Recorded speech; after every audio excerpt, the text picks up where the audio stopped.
అందరికీ నమస్కారం. గీతమ్మ కథల ప్రపంచానికి స్వాగతం. నేను గీతావాణి. ఇప్పుడు మనం సుధామూర్తి గారి డాలర్ కోడలు అన్న రచనను ఆస్వాదిస్తున్నాం. 3వ భాగంలోకి ప్రవేశించాం. గత భాగాల్లో మనం గౌరమ్మ శ్యామన్నల కథ చెప్పుకుంటున్నాం. గౌరమ్మ పెద్ద కొడుకు శేఖర్ అమెరికా సంపాదనకు మురిసిపోతూ, అమెరికా కోడలు జమునను అతిశయంగా చూస్తూ, చిన్న కోడలు వినుతను చిన్నచూపు చూస్తూ ఉంటుంది. చిన్నబుచ్చుకున్న వినుత తనను బిడ్డను చూడటానికి బెంగుళూరు వచ్చిన బావగారు శేఖర్ వద్ద బయటపడిపోతుంది. వినుత సున్నితమైన మనసు గాయపడిందని శేఖర్ గ్రహిస్తాడు. ఇక 3వ భాగంలో కథ ఇలా ముందుకు సాగుతుంది. వినుత బిడ్డతో సికింద్రాబాద్కు వచ్చి 6 నెలలైంది. ఓ రోజు దోసెకై పిండి రుబ్బుతున్న గౌరమ్మకి ఎందుకో గుండె నొప్పి వచ్చింది.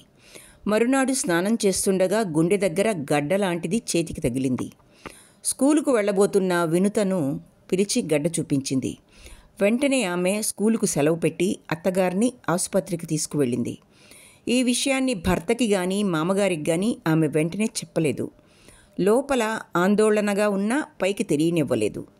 వైద్యుడు గౌరమ్మని పరీక్షించి ఆమెను బయటకు పంపి వినుతను పిలిచి, ఈ రోగి మీకేమవ్వాలి అని అడిగాడు. మా అత్తగారు. ఏమైంది డాక్టర్? స్తనం దగ్గర గడ్డ ఉంది, దాన్ని బయాప్సీ చేయించాలి, తరువాతే ఏ విషయం తెలుస్తుంది. దీని అర్థమేమిటి డాక్టర్? గడ్డ క్యాన్సర్కి సంబంధించిందైనా ఉండాలి, లేక ఊరికే వచ్చైనా ఉండాలి. రోగికి ఇప్పుడే ఏమీ చెప్పకండి. భారంగా వినుత బయటికి రావడం చూచి, ఏం లేదు కదా, ఆయింట్మెంట్ ఇచ్చారా అని అడిగారు గౌరమ్మ. ఏం లేదు, త్వరగా నయమైపోతుందట అంటూ తీయగా అబద్ధం చెప్పింది. వయసైన మామగారికి చెప్పకూడదనుకుంది. దూరంగా ఉన్న బావగారికి చెప్పి గాబరా పెట్టడం బాగుండదు. రాత్రి గిరీష్ ఉన్నప్పుడు వినుత ఈ విషయాన్ని చెప్పింది. విషయం విన్న గిరీష్ కళ్ళు నీళ్లతో నిండాయి. తన తల్లికి క్యాన్సర్ వచ్చిందా అంటూ నీరసంగా కూర్చుండిపోయాడు.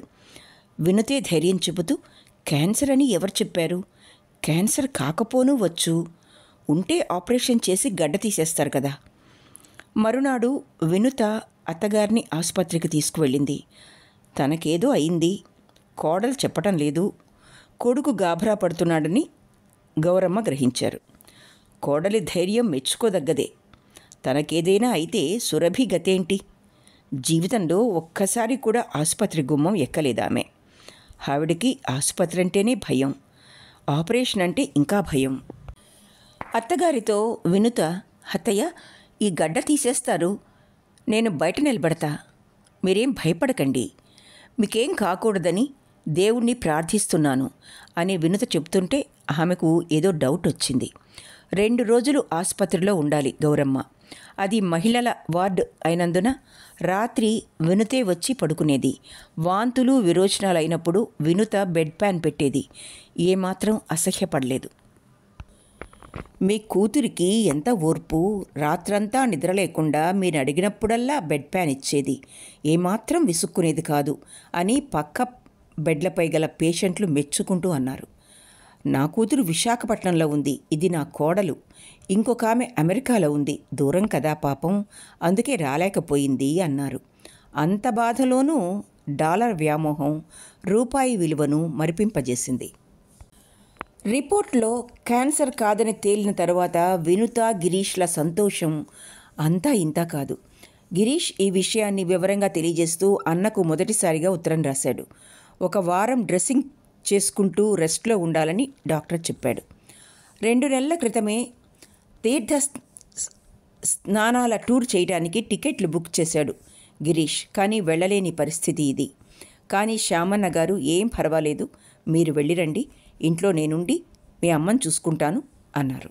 కానీ వినుత ఒప్పుకోలేదు. టూర్ క్యాన్సిల్ చేయించింది. అనవసరంగా క్యాన్సిల్ చేయకండి, ఎవరో చుట్టాల పెళ్ళి ఉందని జమున అమెరికా నుండి వస్తుంది. నాకు ఒంట్లో బాగుండలేదని తెలిస్తే చాలు, పాపం అది పరిగెత్తుకొస్తుంది. సురభిని కూడా పిలుస్తా, వదినతో ఒక వారం ఉన్నట్టుంటుంది అని గౌరమ్మ అంటున్నప్పుడు శ్యామన్న గారికి తలదించుకున్నట్లయింది. అత్తగారికి ఎలాంటి సేవల ద్వారా మెప్పించడం ఆమె వల్ల కావటం లేదు. వినుత వల్ల కావటం లేదు. గాయం నయమవ్వక మునుపే రూపాయి కోడల్ని మరిచారు. అయితే జమున రాలేదు, వినుత వెళ్ళలేదు.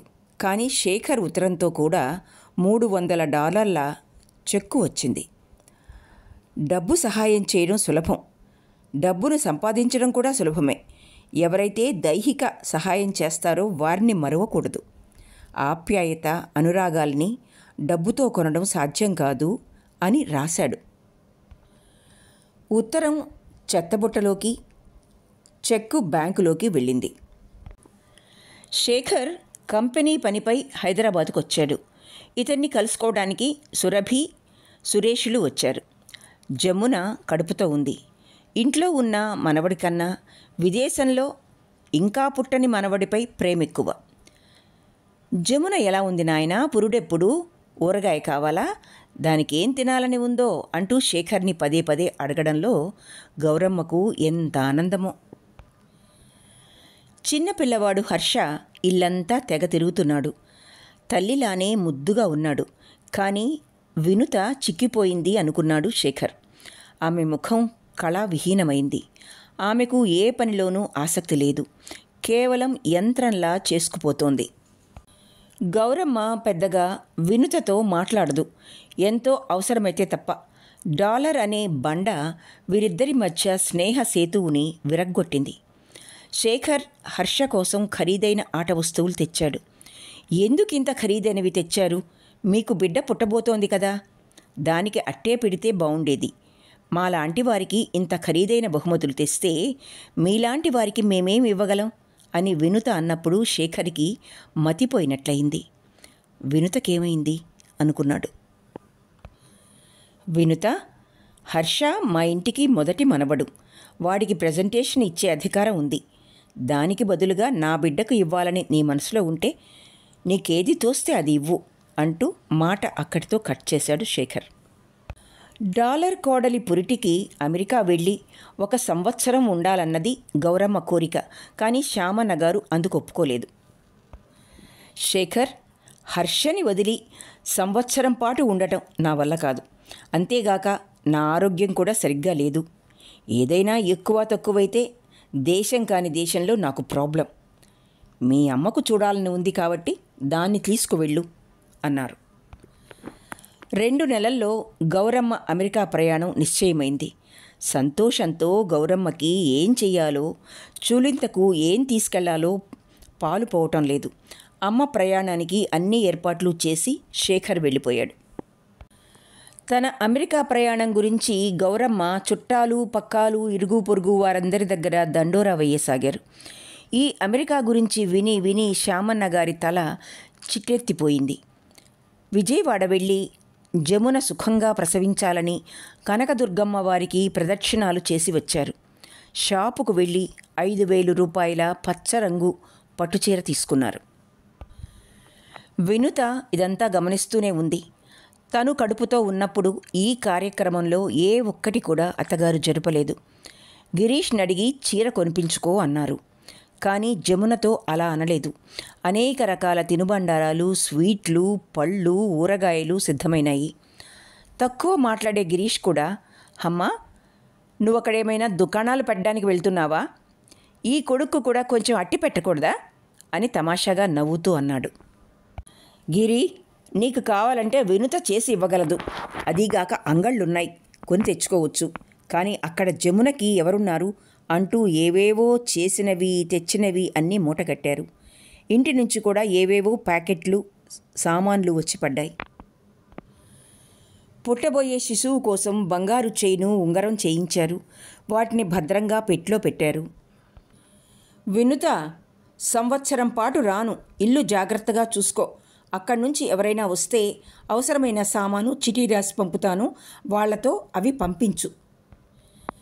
ఇక సహనం కోల్పోయిన శ్యామన్న గారు, నువ్వు 1 సంవత్సరం కాకపోతే 5 సంవత్సరాలు కొడుకు దగ్గర ఉండిరా. నువ్వేం చంద్రలోకానికి వెళ్ళటం లేదు. ఆ బోడి అమెరికాకి రోజుకు 1000 మంది వెళ్ళి వస్తుంటారు. నువ్వు పోతే గానీ హాయిగా నిద్ర పట్టేట్లేదు అన్నారు. విసుగ్గా శ్యామన్న గారు అక్కడి నుంచి లేచి వెళ్ళిపోయారు. వినుత లోపలికి జారుకుంది. హర్ష బారసాలకి ఇదే నాయనమ్మ కేవలం 100 రూపాయలు ఇచ్చింది. పుట్టని అమెరికా పాపకి ఏవేవో వస్తువులు, కలలు. ఇక్కడున్న మనవణ్ణి నిర్లక్ష్యపరచడం. వినుత, పిల్లవాణ్ణి బాగా చూసుకో అని ఒక్క మాటైనా అనలేదు. ఛ అనుకుంది బాధగా వినుత. గౌరమ్మ వెళ్ళబోయే ముందు సురభి భర్తతో వచ్చింది. జమునకి పోచంపల్లి పట్టుచీర, బిడ్డకి రకరకాల ఖరీదైన ఆట వస్తువులు తెచ్చింది. ఆ రోజు రాత్రి సురభి, అమ్మా, మా ఆయన కూడా అమెరికా వెళ్ళి అక్కడే ఏదైనా ఉద్యోగం చేయాలనుకుంటున్నారు అంది. అయ్యో, దానికేముంది సురేష్, మీరు వెంటనే అక్కడికి రండి, నేను ఉంటా కదా. అలా కాదమ్మా, అక్కడ ఏదో పరీక్ష రాస్తేనే ఉద్యోగం దొరుకుతుందట, అందుకు 1 సంవత్సరం పడుతుందట. ఇదంతా నీకెవరు చెప్పారు? ఈయనే చెప్పారు. పెళ్లికి ముందే ఈ విషయాలన్నీ ఎంక్వైరీ చేశారుట. మీ ఆయన తెలివిగలవాడు, పాస్ అవుతాడులే. అంతేకాదమ్మా, అందుకు చాలా డబ్బు ఖర్చు అవుతుంది. 1 సంవత్సరం పాటు మేమిద్దరం అక్కడే ఉండాలట. దానికెందుకు ఇంత ఆలోచన? అన్నయ్య ఇంట్లో ఉండండి, విమానం ఛార్జీలు, అక్కడుండే ఖర్చులు అన్నీ అన్నయ్య ఇస్తాళ్లే, ఎంతో ఆత్మవిశ్వాసంతో అన్నది గౌరమ్మ. అన్నయ్య ఒప్పుకున్నా వదిన ఒప్పుకోవాలి కదా, సందేహంగా అంది సురభి. ఈ విషయంలో నీకెలాంటి అనుమానం వద్దు. జమున గొప్ప ఇంట్లో పుట్టి పెరిగిన పిల్ల, దాని గుణం కూడా అంతే గొప్పది. సురేషు ఇంటల్లుడు, జమున తగ్గి ఒగ్గి నడుచుకుంటుంది. నేను శేఖర్తో జమునతో నేరుగా మాట్లాడి మీకు తెలియజేస్తానులే. తల్లి మాటలు విన్న సురభి అమెరికా కలలు కంటూ నిద్రకు ఉపక్రమించింది. మరునాడు ఈ విషయం గురించి శ్యామన్న గారికి తెలిసింది. నువ్వు ఆ విషయంలో తలదూర్చవద్దు, పెళ్లి చేయడం వరకే మన కర్తవ్యం. వాడి ఇంటిలో ఉండడం అనేది కుదరని పని. ఇలా చెయ్యి అని వాడికి చెప్పడానికి మనమెవ్వరం. అనవసరపు విషయాల్లో కలగజేసుకోవడం బాగుండదు అని నిర్మోహమాటంగా అన్నారు. చెల్లెలి భర్తకి సహాయం చేయనంటాడా శేఖర్? సంవత్సరం తరువాత ఉద్యోగం వెతుక్కుంటూ వాళ్ళు వెళ్ళిపోతారుగా, జీవితాంతం వాడింట్లో ఉండబోతారా? మీరేమన్నా వెళ్ళి చూసారా అమెరికాని? మీరెప్పుడూ పుల్లవిరుపు మాటలే అంటుంటారు. నేను మాత్రం జమునని అడుగుతాను, అంతే కఠినంగా అన్నది గౌరమ్మ. సికింద్రాబాద్ నుంచి అమెరికా బయలుదేరిన గౌరమ్మకి ఆమెకు తెలిసిన బంధువు ఒకరు సహ ప్రయాణికుడు కావటంతో ఆవిడ ప్రయాణం మరింత సుగమం అయ్యింది. Hyderabad via Bombay, London, New York, Minnesota ఇలా సాగింది వారి ప్రయాణం. ఎయిర్ హోస్టెస్ ఇచ్చిన ఏ పదార్థం కానీ భోజనం కానీ తినలేదు గౌరమ్మ. కేవలం జ్యూస్ తాగారు. స్నానం చేయకుండా ఆమె ఏదీ పుచ్చుకోదు. కానీ ఇంతటి సుదీర్ఘ ప్రయాణంలో స్నానం ఎలా కుదురుతుంది? గౌరమ్మ జీవితంలో మొదటిసారిగా విమానం ఎక్కి విదేశీ ప్రయాణం చేస్తున్నారు. ఆమెకు ప్రతిదీ కొత్తగా, ఆశ్చర్యకరంగా కనిపిస్తోంది.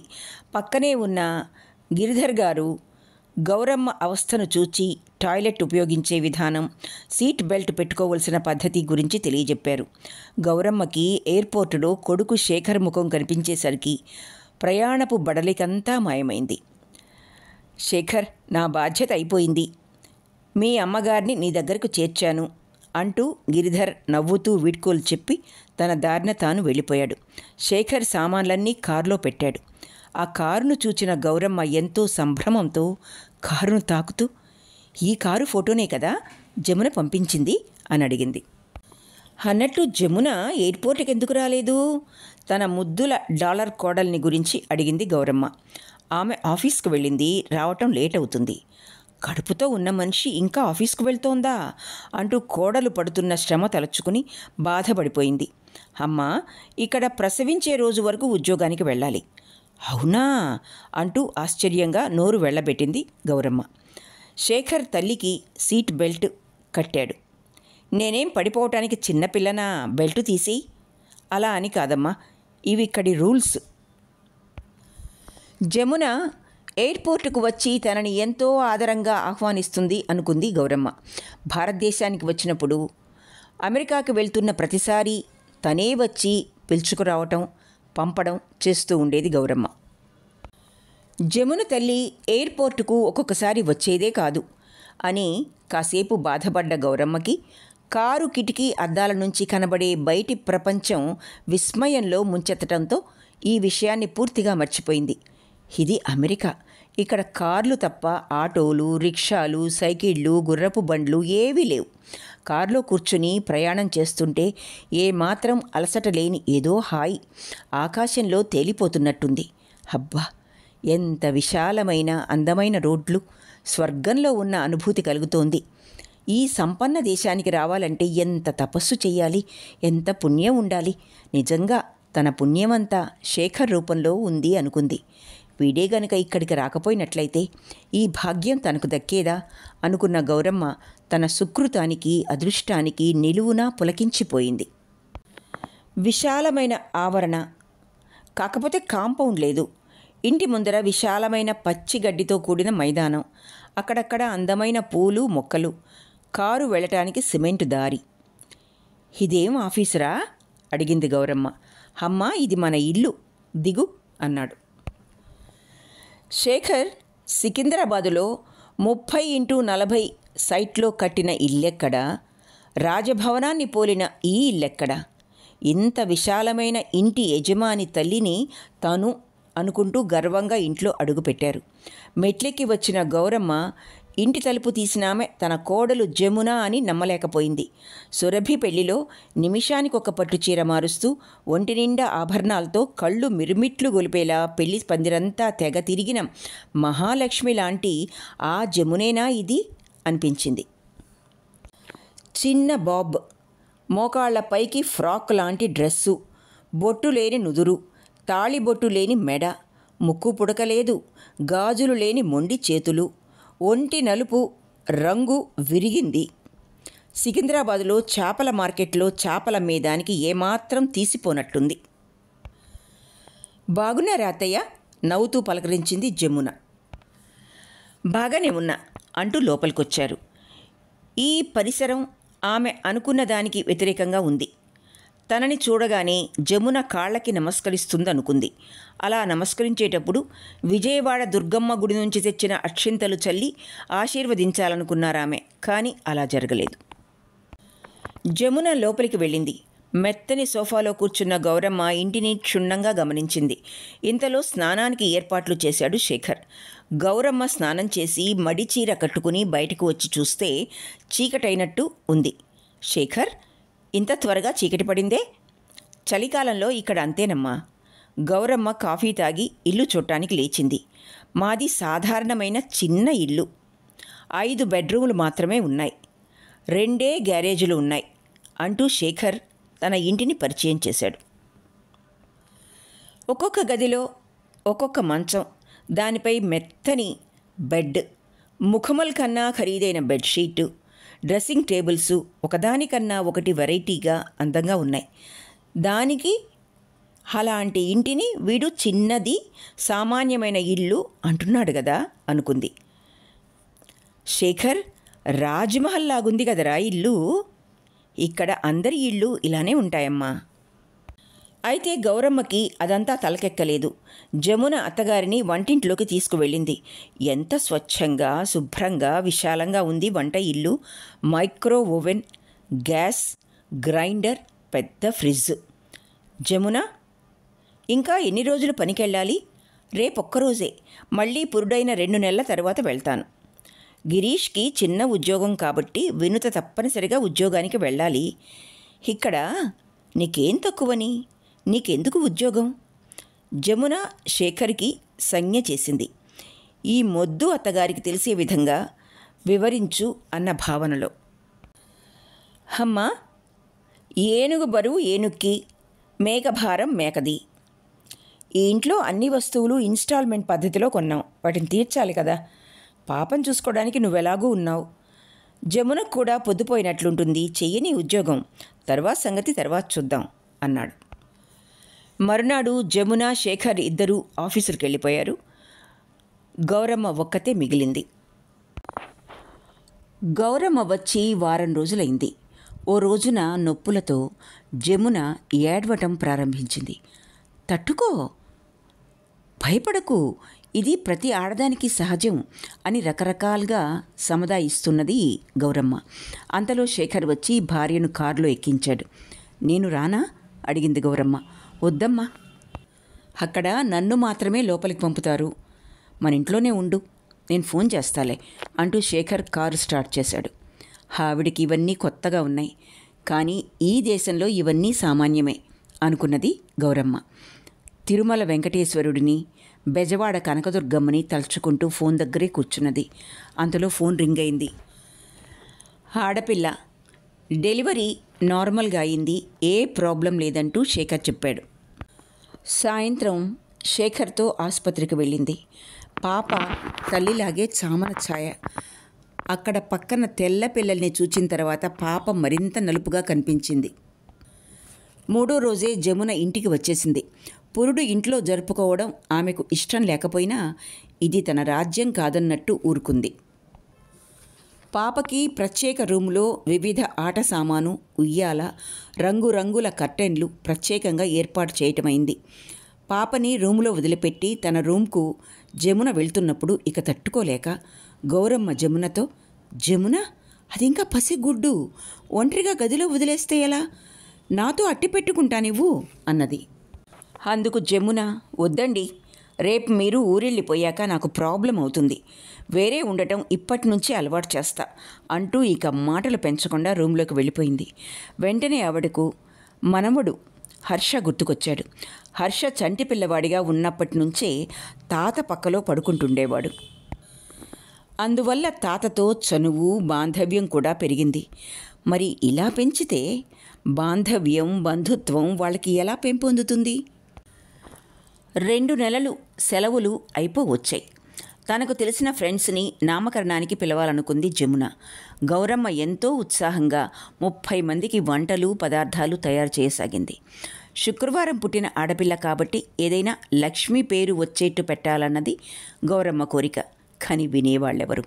ఆసుపత్రిలోనే మానసి అన్న పేరు రాయించటమైనది. ఈ నామకరణ కార్యక్రమం నెప మాత్రం. నామకరణానికి వచ్చిన వారిలో కొందరు తెలుగువారు, మిగిలిన వారు ఉత్తర భారతం వారు. అయితే అందరి మాధ్యమం ఇంగ్లీషు. పాపకి రకరకాల ప్రజెంటేషన్స్ వచ్చాయి.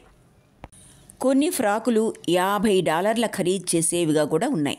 ఇంత ఖరీదులో పట్టులంగానో, బంగారు జుంకీలో దొరికేవి అనుకుంది గౌరమ్మ. కార్యక్రమం అంతా అయిపోయిన తర్వాత శేఖర్ కారు శుభ్రం చేసుకోవడానికి బయటకు వెళ్ళాడు. అలసిపోయిన జమున పాపను పడుకోబెట్టి తెలుగు స్నేహితురాలు ఉమతో డ్రాయింగ్ రూమ్లో కూర్చుని కబుర్లు చెప్తోంది. జమున, ఈ సంవత్సరం అమ్మాయి, వచ్చే సంవత్సరం అబ్బాయితో ఇల్లు నిండని అంది ఉమ. వద్దు తల్లి, వద్దు, ఇక చాలు. నీకేం తక్కువని ఇంతటితో చాలంటున్నావు? అందరికన్నా నేను దేనిలో ఎక్కువ? అందరిలాగే నేను సామాన్యురాలినే. నాకెప్పుడు చిన్న కుటుంబమే ఇష్టం. నాకు అంతేలే అంది ఉమ. మా ఇంట్లో మేమిద్దరమే పిల్లలం. మా అమ్మకి చుట్టాలు పక్కాలు పట్టదు. అందుకే ఎవరొచ్చినా రాత్రిళ్ళు నేను మాత్రం ఉండమని చెప్పను. ఒక విధంగా ప్రైవసీ పోతుంది. ఏమైనా చుట్టాలతో కలయిక పెళ్ళిళ్ళలోనే. వీరి మాటలన్నీ గౌరమ్మ వింటూనే ఉంది. ఆ రోజు ఉగాది పండుగ. తమ ఫ్యామిలీ ఫ్రెండ్ అయిన జయ ఇంట్లో ఉగాది జరుపుకోవడానికి అందరూ కలిసి ఉత్సాహంగా వెళ్ళారు. జమున పెద్దంచు పట్టుచీర కట్టుకుని వజ్రపు కమ్మలు, నెక్లెసు, వివిధ రకాల ఆభరణాలు ధరించి వెండి పాత్ర నిండా కేసరి బాత్ చేసి బయలుదేరుతుంటే గౌరమ్మకి ఆశ్చర్యం. పెళ్లిలో రిసెప్షన్ పెళ్లి కూతురి కన్నా అధికంగా అలంకరించుకున్నట్టు అనిపించింది. ఆడపిల్లలు అలంకరించుకోవాల్సిందే, అయితే ఇంత విపరీతంగానా అని అనిపించినా పైకేం మాట్లాడలేదు. డాలర్ కోడలి ఉత్సాహానికి భంగం తేలేదు. ఇది సామాన్యమే అన్నట్లుగా శేఖర్ ఎప్పట్లాగే ఉన్నాడు. జయ ఇల్లు చాలా విశాలంగా ఉంది. Swimming pool, study room, TV room ఇలా. ఈ ఊరి అమెరికన్ భారతీయుల్లో ఈ ఊరి అమెరికన్ భారతీయుల్లోకెల్లా జయే శ్రీమంతురాలు. అయినా కించిత్ గర్వం లేదు. విశాలమైన హాలు మధ్యలో వెండి స్టూల్పై దీపారాధన అలంకరించారు. ఆమెకు 2 ఆడపిల్లలు. అందమైన డిజైన్ గల జరీ పట్టు లంగాలు ధరించి నగలు పెట్టుకుని రాజకుమార్తెల్లా మెరిసిపోతున్నారు. అక్కడ చేరిన అనేక మంది భారతీయులు వేరే వేరే భాషలు మాట్లాడుతున్నా ఆ పిల్లలు మాత్రం తోటి పిల్లలతో అమెరికన్ ఇంగ్లీష్ మాట్లాడుతున్నారు.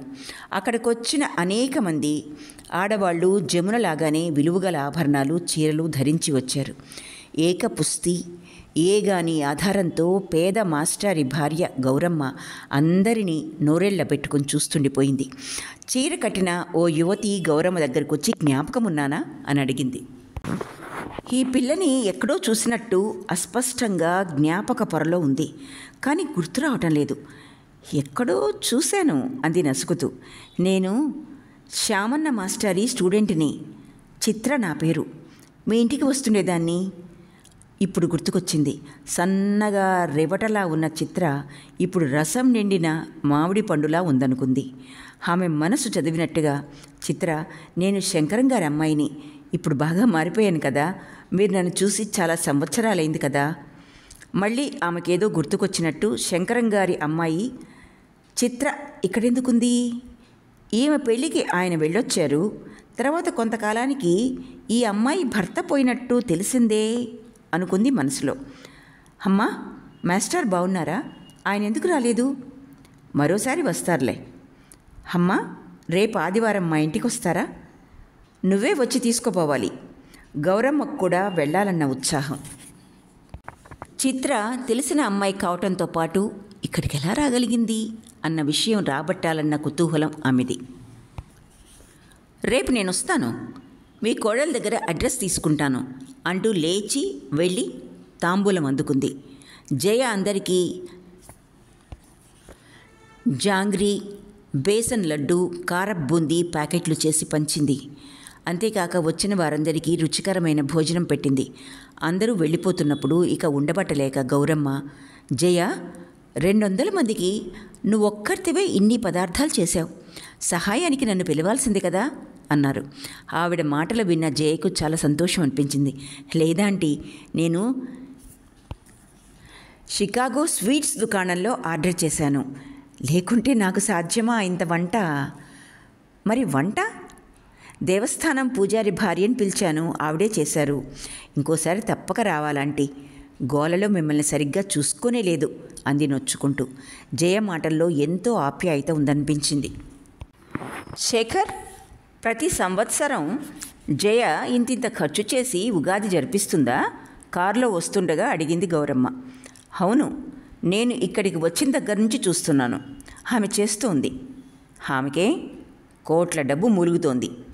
ఆ విషయం అందరికీ చూపించుకోవటానికే ఇదంతా. జమున మాటల్లో అసూయ తొంగి చూసింది. అది కాదు జమున, ఈ దేశంలో సంపత్తి లేనిదెవరికి? కానీ మనవాళ్ళు అనుకుని ఇలా చేసేవాళ్ళెంతమంది? ఇలాంటి వాళ్ళని మనం మెచ్చుకోవాలి. గౌరమ్మ అనునయంగా అన్నది జమునతో. ఇదే మాట వినుత అన్నట్లయితే ఆమెను అరిచేది. ఎందుకీ భేదం? శేఖర్, రేపు శంకరం గారమ్మాయి చిత్ర వచ్చి నన్ను తీసుకెళ్తుందేట వాళ్ళ ఇంటికి. అమ్మా, ఆమె నీకెలా తెలుసు? నీకు గుర్తులేదా? శంకరం మన స్కూల్లో జవాన్గా ఉండేవాడు. అతని కూతురు చిత్రని మేనమామకే ఇచ్చి చేశారు. ఎవరి విషయం మీరు మాట్లాడేది? చిత్రా జోసెఫ్ విషయమా? మధ్యలో జమున కలగజేసుకుంది. కాదు, చిత్ర శంకరం కూతురు. అదెవరో నాకు తెలియదమ్మా.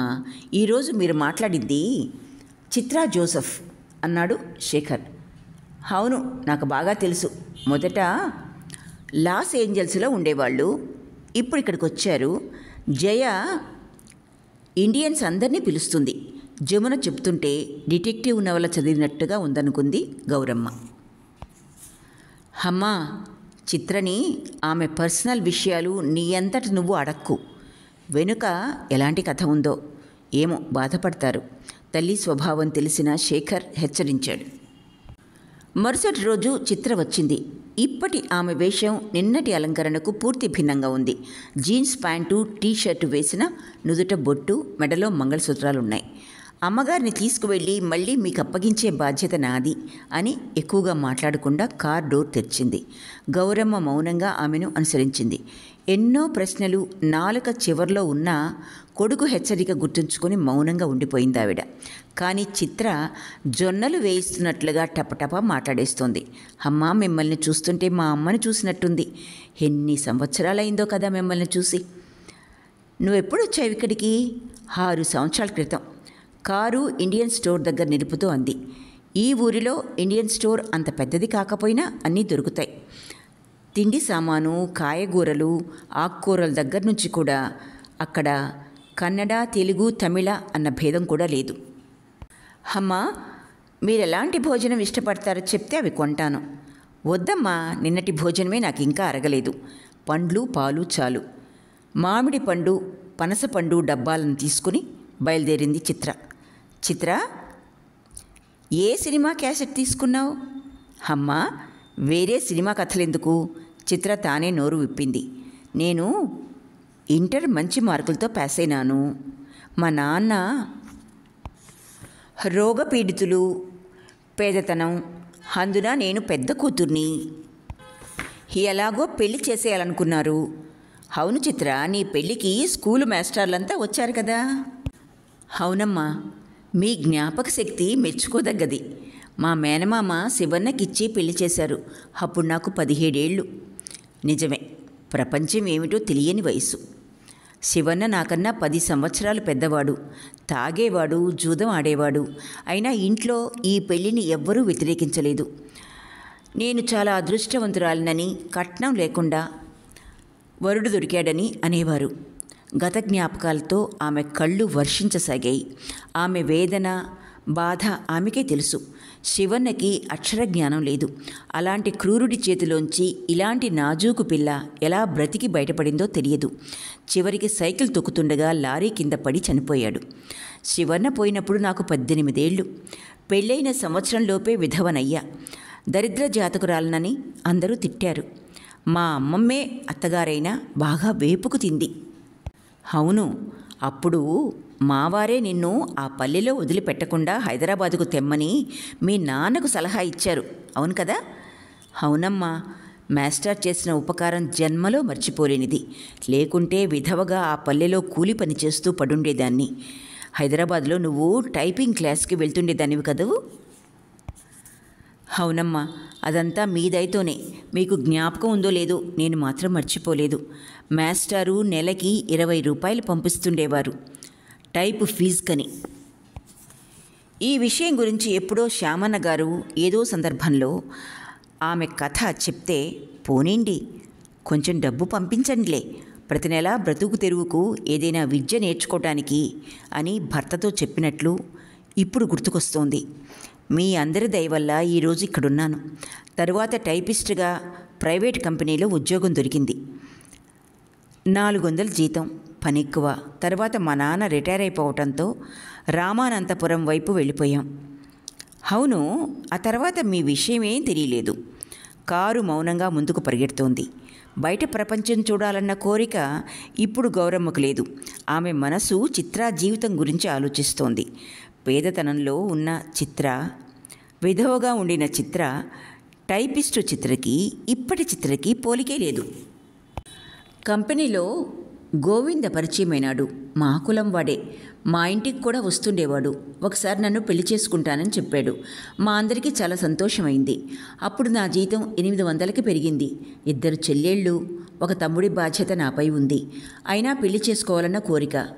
గోవిందకి చెప్పాను, నా జీతంలో సగం అతనికి, సగం నా తండ్రికి అని. గోవింద పెళ్లి రోజు ఫిక్స్ చేయమని ఒకటే గోల. కానీ పెళ్లి చేసుకునే వారి మధ్య రహస్యాలు ఉండకూడదు కదా. నా కథ చెప్పి పెళ్లి రోజు ఫిక్స్ చేద్దామనుకున్నా. ఒకరోజు నా కథ అంతా చెప్పాను. అంటే వెధవదాన్ని పెళ్లి చేసుకోవాల్సిన అవసరం నాకేమిటని మాట్లాడడం కూడా మానివేశాడు. నువ్వు నన్ను మోసం చేశావు, నాకు పిల్లనిచ్చేవారు క్యూలో ఉన్నారు అంటూ నోటికి వచ్చిందల్లా తిట్టాడు. మరి నువ్వేం చేశావు? మనసుకు బాధ అయినా ఉద్యోగం వదలడానికి లేదు. నేను వితంతువునని తెలిసిన తర్వాత ఎలా వెనక్కు తగ్గాడో చూడండి. నా జీవితం ఇంతేనా అనిపించింది. చివరికి చచ్చిపోవాలనుకున్నాను. అప్పుడొచ్చింది సౌమ్య దగ్గర నుంచి ఉత్తరం. సౌమ్య ఎవరు? నేను పనిచేస్తున్న కంపెనీ ఓనర్ కూతురు. అమెరికాలో ఆమె భర్త, 2 డాక్టర్లు లాస్ ఏంజల్స్లో ఉన్నారు. సౌమ్యకి కవల పిల్లలు పుట్టారు. ఇంటి పని, పిల్లల పని కష్టంగా ఉండేది ఆమెకు. ఇంగ్లీష్ తెలిసిన చురుకైన పిల్ల ఎవరైనా ఉంటే చూడమని వాళ్ళ నాన్నకి ఉత్తరం రాశారు.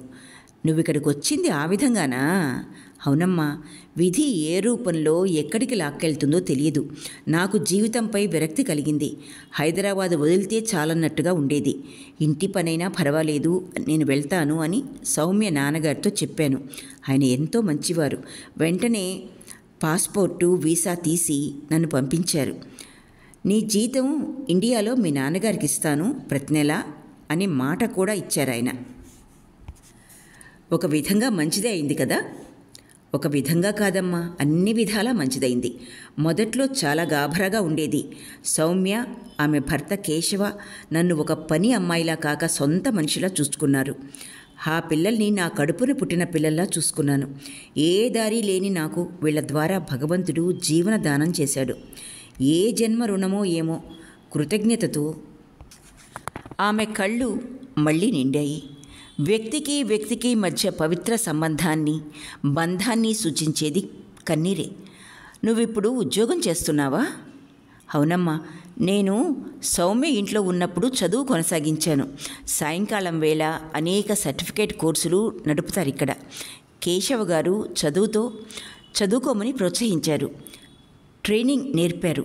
అందుకే బయట నుంచి నేనే సామాన్ తెచ్చేదాన్ని. ఇప్పుడు ఎందులో ఉద్యోగం చేస్తున్నావు? బ్యాంకులో ఉద్యోగం చేస్తున్నాను. నాకు జోసెఫ్ గారు ఈవినింగ్ క్లాస్లోనే పరిచయమైనాడు. అతనెవరు? జోసెఫ్ అమెరికన్ అబ్బాయి, నా వయసే. అతని తల్లి నర్సు. అతను కూడా నాలాగే కష్టపడి పనిచేసి వృద్ధిలోకి వచ్చాడు. మొదట్లో అతన్ని నేను గమనించలేదు. అతని పరిచయం వాళ్ళ అమ్మ ద్వారానే అయింది. ఆమె నర్సు కదా. కేశవ్కి బాగా తెలుసు. మా స్నేహం ప్రేమగా మారింది. చిత్ర పెళ్ళికూతురిలా సిగ్గుపడుతూ తన ప్రణయ గాథ చెప్పింది. నన్ను పెళ్లి చేసుకోవాలనుకున్నాడు. నేను వితంతువునని చెప్పాను. అందుకు అతను నువ్విక ముందు అవ్వకుంటే చాలని జోక్ చేశాడు. సౌమ్యకి ఈ విషయం చెప్పాను. జోసెఫ్ దేవుడిచ్చిన వరుడు నీకు. మన జాతి, దేశం, భాష కాకపోతేనేమి, విశాల హృదయుడు.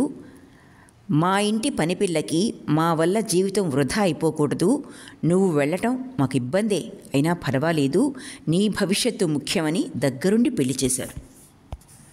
మా అత్తగారు మాతో ఉండరు, వేరే ఉంటారు. వారానికి ఒకసారి ఆమె రావటమో మేము వెళ్ళటమో చేస్తాము. చాలా మంచి వ్యక్తి, ఎలాంటి ఇబ్బంది పెట్టదు అంది. ఇంతకీ నీదే మతం? జోసెఫ్ అన్నాడు. పుట్టిన దగ్గర నుంచి ఉన్న నీ మతంపై నీకు శ్రద్ధ ఉంటే అదే పాటించు. నా మతం నేను పాటిస్తాను అన్నారు. నా పద్ధతులకు అతను అడ్డురాడు. అలాగే అతని పద్ధతులకు నేను అడ్డు వెళ్ళను. గుళ్ళకు వెళ్తాను, తాళి ఉంచుకుంటాను. అయ్యో, మానవ ధర్మం కన్నా గొప్పది వేరే లేదు. పోనీ అన్నారు గౌరమ్మగారు ఆమెను సమర్థిస్తున్న ధోరణిలో. అంతలో ఇల్లొచ్చింది. తెల్ల భర్త ఇంటి దగ్గర చిత్రకై ఎదురుచూస్తున్నాడు.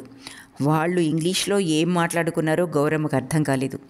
గౌరమ్మ చేతిని తన విశాలమైన అరచేతితో తాకి షేక్ హ్యాండ్ ఇచ్చాడు. బిడియంతో గౌరమ్మ ముడుచుకుపోయింది. గౌరమ్మ ఎంతో సంతోషంతో చిత్ర ఇచ్చిన పాలు, పండ్లు స్వీకరించింది. తన ఎదురుగా పెరిగిన చిత్ర చిన్న వయసులో కష్టాలు పడ్డా ఇప్పుడు హాయిగా ఉండటం ఆమెకి ఎక్కడలేని సంతోషాన్ని ఇచ్చింది. ఇల్లు చిన్నదైనా సంతోషం, ప్రేమ నిండైన సంసారం. భర్తకి కూడా బ్యాంకులోనే ఉద్యోగం. చిత్ర, శంకరం వచ్చాడా ఇక్కడికి అడిగారు. లేదమ్మా, ఈ పెళ్లి చేసుకుంటున్నానని తెలిసి కోపంతో నాతో మాట్లాడటం మానేశాడు. నెలకి $200 పంపుతున్నాను, అంటే సుమారు 10,000. 2 చెల్లెళ్ళ పెళ్ళిళ్ళైనాయి. తమ్ముడికి చదువు వంటబట్టలేదు, కానీ పాల వ్యాపారం చేస్తున్నాడు. ఇప్పుడు నాన్న నన్ను చూసి సంతోషంగానే ఉన్నారు. వచ్చే ఏడాది డబ్బు పంపి అమ్మా నాన్నల్ని పిలిపిద్దాం అనుకుంటున్నాం. కుటుంబంలో ఒక వ్యక్తి అమెరికాకి వచ్చినందుకు ఆ కుటుంబం మొత్తం బాగుపడింది కదా అనుకుంది గౌరమ్మ. బయలుదేరుతున్న గౌరమ్మ బొట్టు పెట్టమన్నారు. మడి ఆచారం గల గౌరమ్మకు తాను కుంకుమ పెడితే ఒప్పుకుంటారా లేదా అన్న అనుమానంతో ఉన్న చిత్ర ఆమె అనుమతి ఇవ్వగానే సంతోషంగా కుంకుమ తెచ్చింది. తను పెట్టుకుని చిత్రకు కూడా పెట్టి అక్షింతలు చల్లి ఆశీర్వదిస్తుంటే చిత్ర ఆమె కాళ్లకు నమస్కరిస్తూ వెక్కిళ్ళు పెట్టింది. కానీ అవి ఆనందాశ్రువులు మాత్రమే. భార్య నమస్కరించడం చూసి జోసెఫ్ తాను వచ్చి నమస్కరించాడు. బయలుదేరుతుండగా చిత్ర గౌరమ్మ చేతిలో ఒక చిన్న బాక్స్ ఉంచింది. ఇదేమిటే అమ్మా? ఇది నగలు ఉంచుకునే పెట్టె. నగలతో ఇచ్చేంత ఐశ్వర్యం నాకు లేదు. నా బ్రతుక్కి మార్గదర్శనం చూపిన పుణ్యాత్ములు మీరు అంది. వెండి ఆభరణాలు పెట్టే చాలా అందంగా ఉందనుకున్నదామె. వెంటనే ఆవిడ మనసులో భర్త రూపం మెదిలింది. ఆయన పేదవాడైనా ఎంతమందికి బ్రతుకు దారి చూపించారో కదా అనుకుంది గౌరమ్మ. ఆ రోజు సెలవు దినం. శేఖర్ బయట కారు శుభ్రం చేసుకుంటున్నాడు. ఉమా జమునను పలకరించడానికి వచ్చింది. గౌరమ్మ రూమ్లో ఉంది. వాళ్ళిద్దరూ హాల్లో కూర్చుని కబురు చెప్పుకుంటున్నారు. ఉమా, మీ మరిది వచ్చాడన్నావు, ఉన్నాడా వెళ్ళాడా? మొన్ననే వెళ్ళాడు. ఇక్కడ నెల రోజులున్నాడు.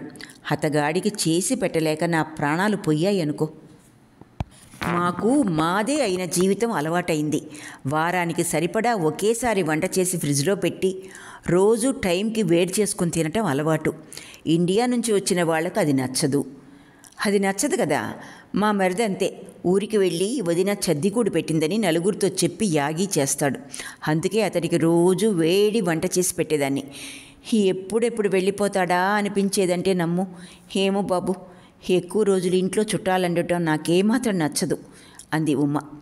నువ్వు చెప్పింది నిజమేనే ఉమ్మా. ఏది అతిగా ఉండకూడదు. ఇక్కడి నుంచి వాళ్ళకి ఏవో కొన్ని డాలర్లు పంపించి పారేస్తే మంచి పేరుంటుంది. ఎంతో మర్యాదగా కూడా చూస్తారు. కానీ అయ్యో పాపం అని ఇంట్లో పెట్టుకున్నామా, విరసాలు దెప్పిపుడుపులు ప్రారంభమవుతాయి. అందుకే నాకు కలిసి ఉండటం ఇష్టం లేదు. అయితే నాకు నీలాగా ఇండియా నుంచి వచ్చిపోయే వారి బాధ లేదులే. మా మరిది ఏదో చిన్న ఉద్యోగంలో ఉన్నాడు. ఇక్కడికి వచ్చే ఆర్థిక స్థోమత అతగాడికి లేదు. ఆడపడుచు భర్తకి బ్యాంకులో మంచి ఉద్యోగమే ఉంది, కానీ ఇక్కడికి వచ్చే అవకాశం లేదు. ఇక్కడికి ఏవో ట్రైనింగ్లంటూ రావటం పోవటం చేశారో మునిగిపోయామే అనుకో. గౌరమ్మకి నిద్ర పట్టలేదు. వీళ్ళిద్దరూ మాట్లాడుకుంటున్న మాటలు స్పష్టంగా వినిపిస్తున్నాయి. జమున మాటల ద్వారా ఒకటంటూ స్పష్టమైంది. సురభి భర్త సురేష్ని ఇక్కడ పెట్టుకుని చదివించరు. పోతే శేఖర్ భార్యను ఎదిరించి చెల్లెలి భర్తని తెచ్చి పెట్టుకోడు. అంత ధైర్యం వాడికి లేదు. గిరీష్ స్వభావం అలా కాదు. తనకు తోచింది తాననుకుంది చేసి తీరతాడు.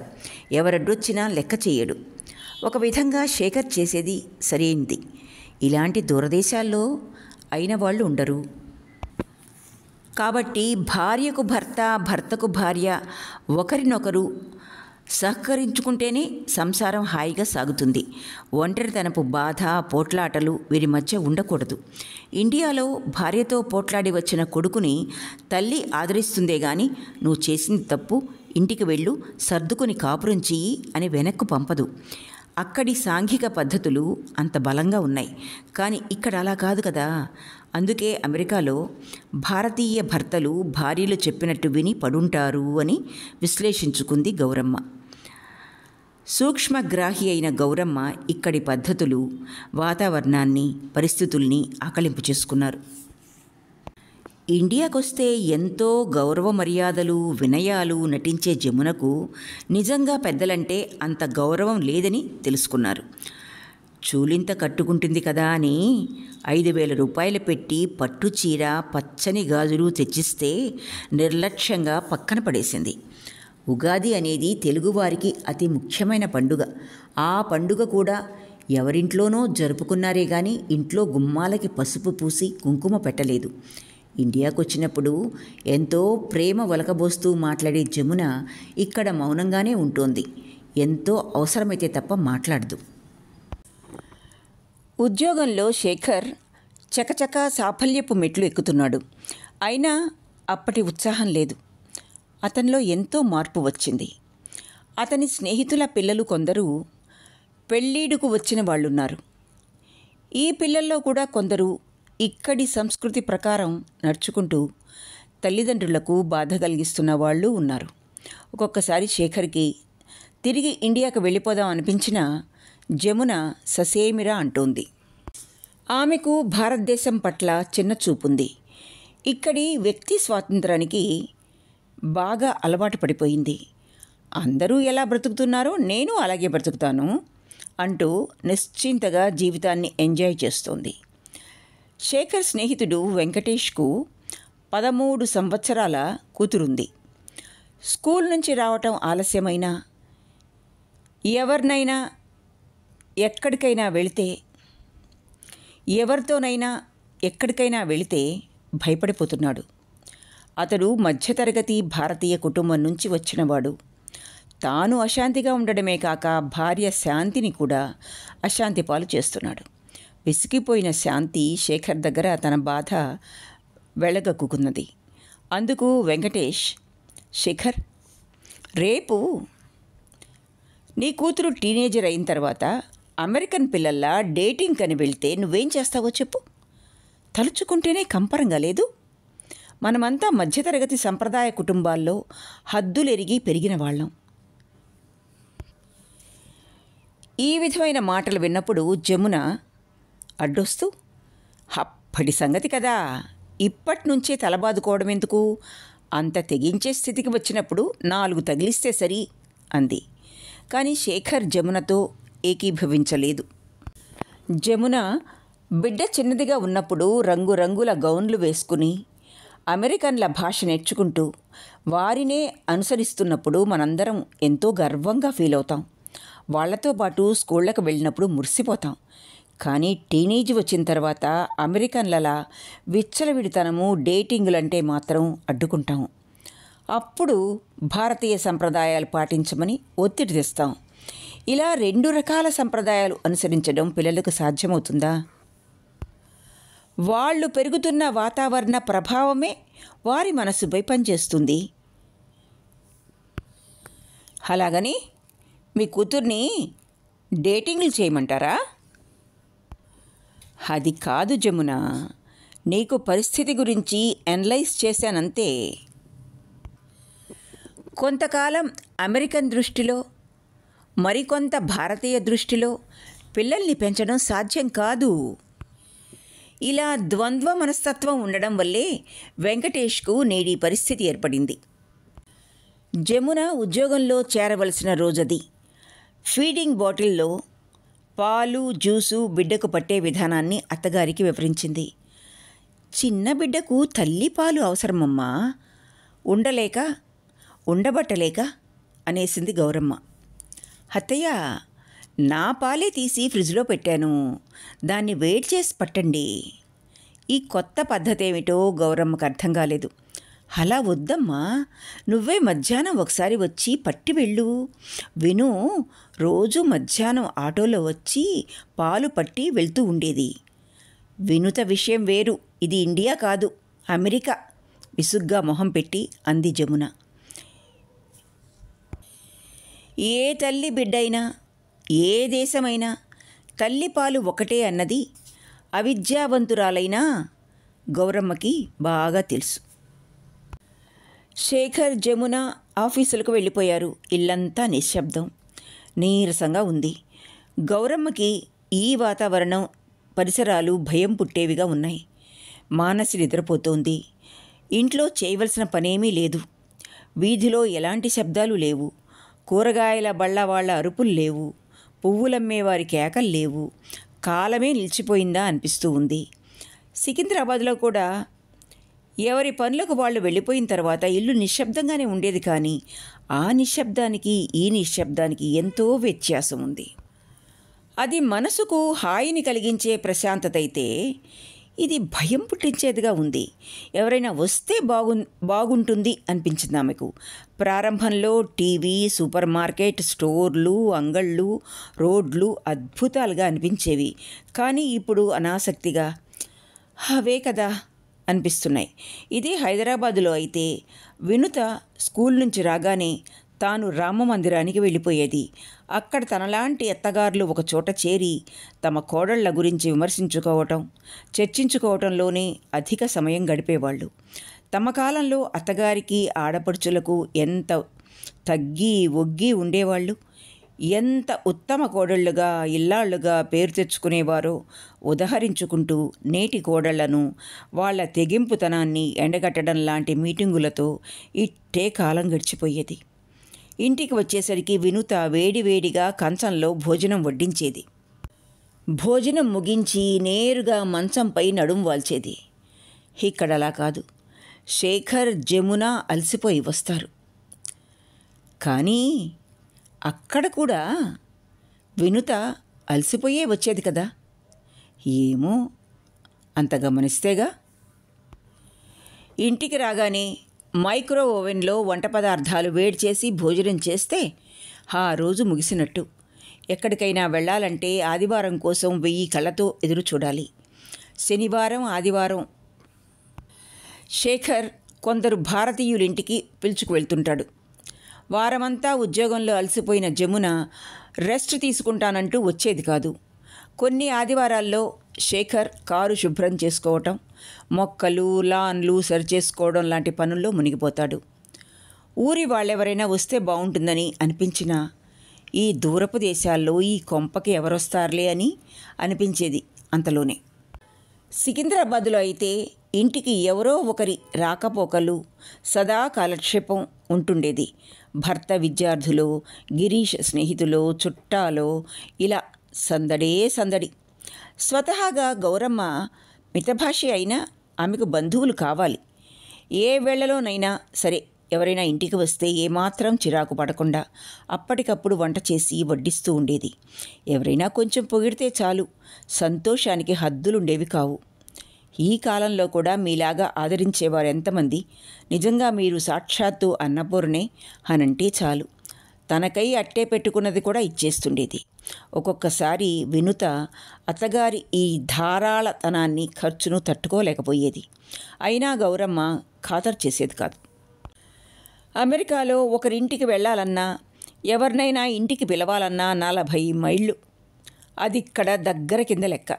ఇలాంటి పరిస్థితిలో ఒకరోజు శేఖర్, అమ్మా, నా ఫ్రెండ్ ఒకడు రాధాకృష్ణ, మన హైదరాబాద్ వాడే, భార్య కూతురుతో 4 రోజులు ఉండటానికి వస్తున్నాడు. నీకేం ప్రాబ్లం ఉండదు కదా అన్నాడు. నాకు మాత్రం సెలవు లేదు. అంతేకాక అందరికీ వంటలు చేసి పెట్టడం నా వల్ల కాదు. అయినా ఇప్పుడేం ముంచుకుపోయిందని రావడం? దిగడానికి హోటల్సు, లాడ్జీలు లేవా? ఉన్నవాళ్లేగా. ఇక్కడికి వెతుక్కుంటూ రావడం ఎందుకు అంది జమున. రానీలే జమున, నేను వంట పనంతా చేస్తాగా అన్నది గౌరమ్మ. మనసులో మాత్రం ఇంత పెద్ద ఇల్లు పెట్టుకొని వాళ్ళని హోటళ్లలో ఉండమనడానికి దానికి నోరెలా వచ్చింది అనుకున్నది. పైకని ధైర్యం లేదు కాబట్టి. అంటే పడుండడానికి ఆమె వినుత కాదు, ఈమె డాలర్ కోడలు. రాధాకృష్ణ కుటుంబం కోసం గౌరమ్మ పనులు చేయసాగింది. తను వచ్చిన 6 నెలల తరువాత మొదటిసారిగా అతిథులు వస్తున్నారు. అన్నం, సాంబారు, పులిహోర, పాయసం, బోండాలు, 2 కూరలు అన్నీ సిద్ధం చేసింది. సాధారణంగా జమున అయిష్టానికి శేఖర్ తలవంచక తప్పేది కాదు. ఇప్పుడు నువ్వు చేయకపోతేనే మా అమ్మ చేస్తుందన్న శేఖర్ భావన ఆమెకి అవమానకరంగా తయారైంది. ఇక ఇంట్లో తన మాట చెల్లని స్థితి ఏర్పడడం ఆమెకు సహింపరానిదిగా ఉంది. రాధాకృష్ణ ఒక పెద్ద కంపెనీలో మంచి హోదాలో ఉన్నారు. డబ్బుతో పాటు మంచి కీర్తి కూడా సంపాదించాడు. సుమారు 55 సంవత్సరాలుంటాయి. అతని భార్య సావిత్రి పట్టుచీర కట్టుకొని పెద్ద బొట్టుతో, నగలతో మంగళగౌరిలా కనిపిస్తుంది. వీరికి 10 సంవత్సరాల కూతురుంది. విమానం దిగి ఇంటికొస్తూనే సావిత్రి గౌరమ్మకు నమస్కరించింది. అమెరికాలో ఉంటున్నా మన పద్ధతులు విస్మరించలేదనుకున్నది గౌరమ్మ. ఇంత ఉన్నా ఈ దంపతుల ముఖాల్లో ఏదో విషాదం తొంగి చూస్తోంది. జమున మొహమాటానికి 4 మాటలు మాట్లాడి బట్టలుతికే నెపంతో బేస్మెంట్కి వెళ్ళిపోయింది. కాఫీలు తాగి మగవాళ్ళిద్దరూ హాల్లో కూర్చొని మాట్లాడుతుండగా ఉల్లిపాయలు తరగడానికి కూర్చున్నది గౌరమ్మ. ఆమె చేతిలో పని లాక్కుని కత్తిపీటతో తరగటం నాకు అలవాటే అంటూ ఉల్లిపాయలు తరగసాగింది సావిత్రి. వయసులో పెద్దగా అంతరం లేకపోవడం వల్ల ఏమో సావిత్రి, గౌరమ్మ త్వరగా కలిసిపోయారు. మానసితో సవిత ఆటలాడసాగింది. ఈ కుటుంబానికి లేశమంతైనా గర్వం లేదు. వంట చాలా బాగుందని, వడ్డించిన వారి నిండు మనసు ఇందులో కనిపిస్తోందని రాధాకృష్ణ, సావిత్రి మెచ్చుకున్నారు. రోజు మానసిని వాకింగ్ తీసుకెళ్లటం గౌరమ్మకి అలవాటు. రోజులానే బయలుదేరుతుండగా సావిత్రి కూడా వెంట వచ్చింది. ఎంతమంది పిల్లలు అని సహజంగానే అడిగింది గౌరమ్మ. ఇందుకు సమాధానంగా సావిత్రి వెక్కి వెక్కి ఏడవటం ప్రారంభించింది. ఏమన్నా బాధ కలిగే మాటన్నానా? గౌరమ్మ బాధగా అన్నది. లేదు, నేనే చెప్పాలనుకుంటున్నాను. మనసు తేలికవుతుంది చెప్తే, కానీ ఎవరితో చెప్పాలన్నది నా ప్రశ్న. ఈరోజు మీరు దొరికారు, నిండు మనసుతో అర్థం చేసుకోగలరు అంది. అంత విశేషం ఏమిటి? ఏం లేదు, మేమొచ్చి 18 సంవత్సరాలైంది. మేము ఇండియాలో ఉండగా ఒక కూతురు పుట్టింది, పేరు శ్యామ. ఇక్కడికి వచ్చిన తర్వాత పుట్టింది సవిత. ఈ పిల్లలు ఇక్కడి వారిలా తయారవుతారేమో అన్నదే మా భయం. అందుకే ఇంట్లో పూజలు, వ్రతాలు, మడి, పండుగలు లాంటి మన సంస్కృతి ఆచారాలు జరుపుతూ వచ్చాం. మీదే ఊరు? మధ్యలో అడిగింది గౌరమ్మ. తెనాలి దగ్గర. మా నాన్నగారికి కొబ్బరికాయల వ్యాపారం. నేను కేవలం ఇంటర్ వరకు చదివాను. త్వరగా పెళ్ళైపోయింది. కూతురు శ్యామకిప్పుడు 20 సంవత్సరాలు. వరుణ్ణి చూశాం. చదివే పిల్లకు అప్పుడే పెళ్ళా? మన ఇండియాలోనే ఈ వయసులో పెళ్లి చేయమే? నిజమే, అది కాలేజీలో డిగ్రీ ఫైనల్లో ఉండేది. మనం సరైన సమయానికి వరుణ్ణి చూసి పెళ్లి చేయకపోతే ఎవరినైనా తనే చూసుకుంటుందేమో అనే భయం మాది. మీరు చూసిన భారతీయ అబ్బాయిని చేసుకుంటాను, అయితే ఇండియాలో మాత్రం ఉండను అనేసింది. పోయిన ఏడాది మేము పేపర్లో అడ్వర్టైజ్ చేశాం. చాలామంది మన వాళ్ళు అప్లై చేశారు. అందులో సురేంద్ర అనే ఇంజనీరు అబ్బాయిని సెలెక్ట్ చేసుకుంది. సురేంద్ర మంచివాడు, ఎలాంటి దురలవాట్లు లేవు. పేదవాడైనా మన పిల్ల అక్కడ ఉండబోదు కదా అని 5 లక్షలు ఖర్చు చేసి ఎంతో ఘనంగా పెళ్లి చేశాం. 5 లక్షలే? అవును, వచ్చిన వారందరికీ బట్టలు, బహుమానాలు అన్నీ ఇచ్చాం. సురేంద్ర మాతో ఇక్కడికి వచ్చేశాడు. ఎంఎస్కి మేమే ఫీజు కట్టాం. ఇద్దరికీ వేరే ఇల్లు కొని ఇచ్చాం. అనుకున్నదంతా సవ్యంగా జరిగింది కదా అనుకుంటే విధి సహించలేకపోయింది అంటూ మళ్ళీ ఏడవటం ప్రారంభించింది సావిత్రి. గౌరమ్మ వాకింగ్ ఇక ముందుకు సాగలేదు. ఈ సమస్యలన్నీ ఆమె పరిధిని మించి ఉన్నాయనిపించింది. బాధపడకు సావిత్రి, మీ అల్లుడి ఆయుష్ ఇంతే అనుకో. దేవుడు చేసిన దానికి మనం నిమిత్త మాత్రులం కదా. అంతే. ఏడుస్తున్నదల్లా రోషంగా తల ఎత్తి వాడికేమైందని. పెద్ద రోగం. పాపి చిరాయు. పడబాగానే ఉన్నాడు. అయిందల్లా మాకు. రెండవసారి సురేంద్రకు స్కాలర్షిప్ దొరికింది. ఇక అప్పట్నుంచి మారిపోయాడు. రోజూ భార్యాభర్తల మధ్య తగవులే. ఒకరోజు అతడు, నీ ముఖం చూసి నిన్ను పెళ్లి చేసుకోలేదు, గ్రీన్ కార్డు చూసి చేసుకున్నానని అన్నాడుట. అందుకు శ్యామ, నా వల్లే నువ్వు బాగుపడ్డావు, నీ ఇల్లు కుటుంబం బాగుపడింది, లేకుంటే ఆ మురికి కూపంలో కొట్టుమిట్టాడుతుండేవాడివి అందేట. ఇలా మాట పెరిగి ఒకరోజు శ్యామ ఇంటికి వచ్చింది, డైవర్స్తో కూడా. ఇది జరిగి 1 సంవత్సరం అయింది. సురేంద్ర చదువు ముగించి ఉద్యోగం కూడా సంపాదించి మళ్ళీ పెళ్లి చేసుకోవటానికి ఇండియాకు వెళ్ళాడంట. అమెరికా అంటే చాలుగా మన వాళ్ళు ఏడ్చి చస్తారు. పిల్లనిచ్చేవాళ్ళు కొదవా? మంచి పిల్లే దొరుకుంటుంది. శ్యామ ఎక్కడుంది అడిగింది గౌరమ్మ. విడాకులైన తర్వాత మా మీద మండిపడింది. మీ దేశం, మీ సంస్కృతి, మీ వివాహ పద్ధతికి నన్ను బలిపశువును చేశారంది. 5 నిమిషాల పెళ్లి చూపులతో స్వభావాలు, భావాలు పరిచయం కాకుండా చేసుకుంటున్న పెళ్ళిళ్ళు. ఇండియాలో డాలర్కి నోరెళ్లబెట్టే యాచకులు అధికం. గ్రీన్ కార్డుంటే గాడిదకైనా తాళి కట్టడానికి రెడీ. నా జీవితాన్ని మీరిద్దరూ చేరి నాశనం చేశారు. ఇకపై నా ఇష్ట ప్రకారం ఉంటాను. నా జీవిత విషయమై మీరు తలదూర్చకండి అని ఇల్లొదిలి వెళ్ళిపోయింది. ఇప్పుడెక్కడుంది? కాలిఫోర్నియాలో ఎవరో బ్రెజిల్ అబ్బాయితో ఉంది. ఉదయం కాలేజీలో చదువుతోందిట, సాయంత్రం రెస్టారెంట్లో వెయిట్రెస్ పని చేస్తోందిట. ఇలా ఎన్ని రోజులు? ఆ దేవుడికే తెలియాలి. ఆమె దుఃఖం కట్టు దాటి ప్రవహించసాగింది. దానికి కాలం, పరిమితి, భాష, ప్రదేశాలతో నిమిత్తం లేదు. ఒక సానుభూతికర మాటను మాత్రమే కోరుకుంటుంది.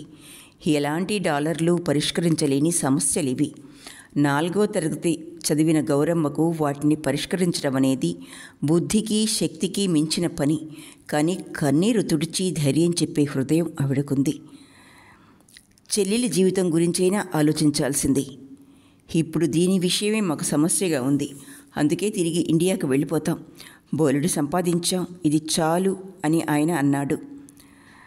దాన్నైనా మన పద్ధతుల ప్రకారం పెంచాలన్నదే నా తాపత్రయం. నిజమే, ఇదే మంచిది. గౌరమ్మ తన అభిప్రాయం వెలిబుచ్చింది. ఈ సంఘటనలు మా మనసుల్లో చికాకుగా ఉన్నాయి. కొంత మార్పు కోసం ఇక్కడికి వచ్చాం. మా వల్ల పాపం మీకు ఇబ్బంది కలిగింది నొచ్చుకుంటూ అంది సావిత్రి. ఛాఛా, అలా అనుకోకు. కష్టంలో మనం కాకపోతే ఇంకెందుకు అన్నది. అయితే గౌరమ్మ మనసులో మానసి పెరిగి శేఖర్కి కూడా ఇలా సమస్యగా నిలుస్తుందా అన్న అనుమానం మొలకెత్తసాగింది. దేనికైనా కాలమే తీర్పు చెప్పాలని సమాధానపరుచుకుంది. శేఖర్ రాధాకృష్ణతో లోతుగా చర్చిస్తున్నాడు. రాధాకృష్ణ ఫ్లారిడాకు వచ్చిన దగ్గర నుంచి శేఖర్కి పరిచయం. ఇతని ఇంటి పరిస్థితి అంతా అతనికి తెలుసు. ఆ సమయంలో ఒక సంఘటన అతనికి జ్ఞాపకం వచ్చింది. పని మీద శేఖర్ ఒకసారి కాలిఫోర్నియా వెళ్ళినప్పుడు శాన్ ఫ్రాన్సిస్కోలో రెస్టారెంట్లో శ్యామ డ్రింక్స్ సప్లై చేయటం శేఖర్ కంటపడింది. ఆమెను గుర్తించి అతను అప్పుడేం మాట్లాడలేదు. తన స్నేహితులతో వెళ్ళిపోయి మరునాడు వచ్చి శ్యామను కలుసుకున్నాడు. శ్యామ, నీతో కొంచెం మాట్లాడాలి. పని ముగిసిన తర్వాత పిజ్జా హట్కి వస్తాను అంది శ్యామ నవ్వుతూ.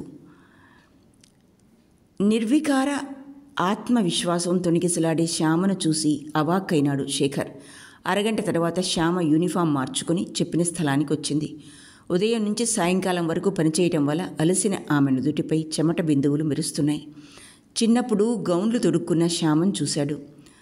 సర్వాభరణాలంకృతమైన జవ్వని శ్యామను పెళ్లి రిసెప్షన్లో చూశాడు. ఇప్పుడు డైవర్స్ తీసుకుని తన కాళ్లపై తాను నిలబడే ప్రయత్నం చేస్తున్న శ్యామని చూస్తున్నాడు. శ్యామ, నువ్విక్కడ ఈ పని చేయడం వల్ల నాన్నగారికి, అమ్మకు ఎంత బాధ కలుగుతుందో ఆలోచించావా? అంకుల్, నా వ్యక్తిగత జీవితం గురించి ఏమీ తెలుసుకోకుండా ఇలా నిలదీయడం న్యాయమా? ఎలాంటి డొంక తిరుగుడు లేని ఆమె సూటి ప్రశ్నకు శేఖర్ తబిబ్బయ్యాడు. అంకుల్, మీ అందరి దృష్టికోణాలు ఒక్కటే అని నాకు తెలుసు. నన్నేమైనా అర్థం చేసుకోవడానికి ప్రయత్నించారా? లేదని ఎలా అనుకుంటున్నావు? ఎదురు ప్రశ్నించాడు శేఖర్. ఏమీ చేయలేదు, అది నాకు తెలుసు.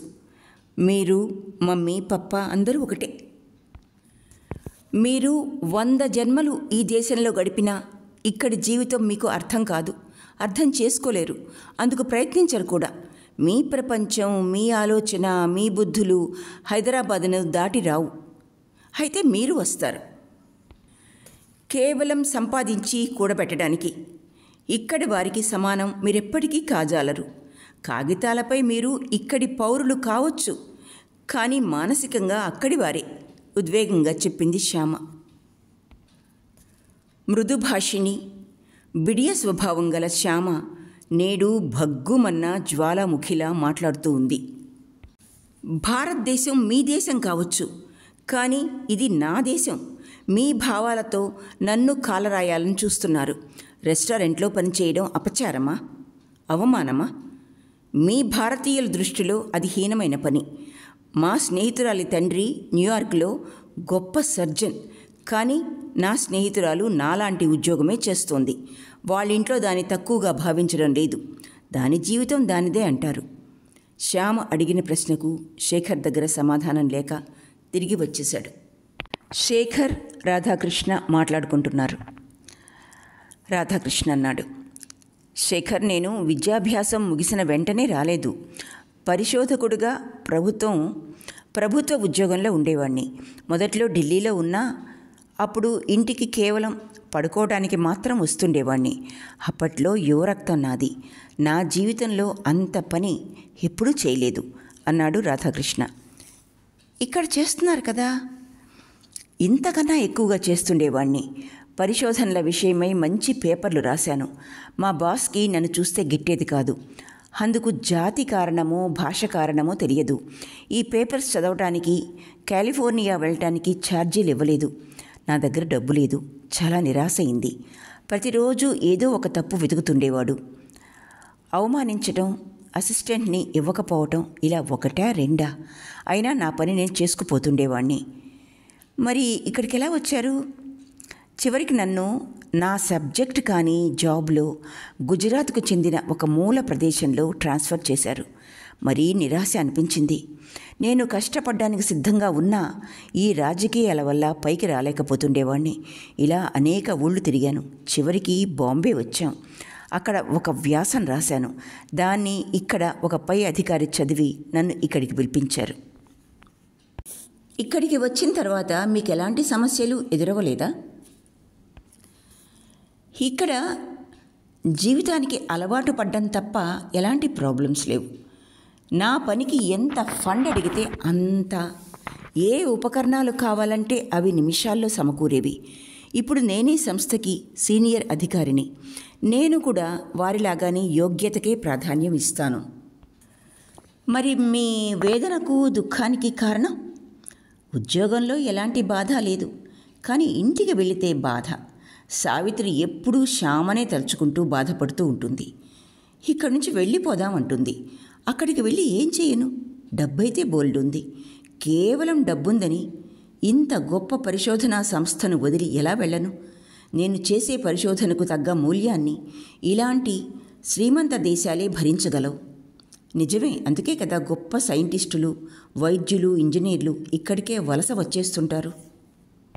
శేఖర్, ఇదో విచిత్ర దేశం. ఇది రంగులమయం, ఆకర్షణీయ సాలె గూడు. ఇక్కడ తగ్గ పని ఉండవచ్చు, యంత్రాలు తంత్రాలు ఉండవచ్చు, సుఖ సంపత్తి ఉండవచ్చు, డాలర్లు ఉండవచ్చు. మనవారు ఏదో ఒక ఆకర్షణకు లోనై ఇందులో చిక్కుకుపోతారు.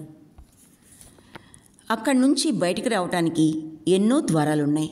కానీ తిరిగి లోపలికి వెళితే పిలవటానికి ఏ గుమ్మం కానరాదు.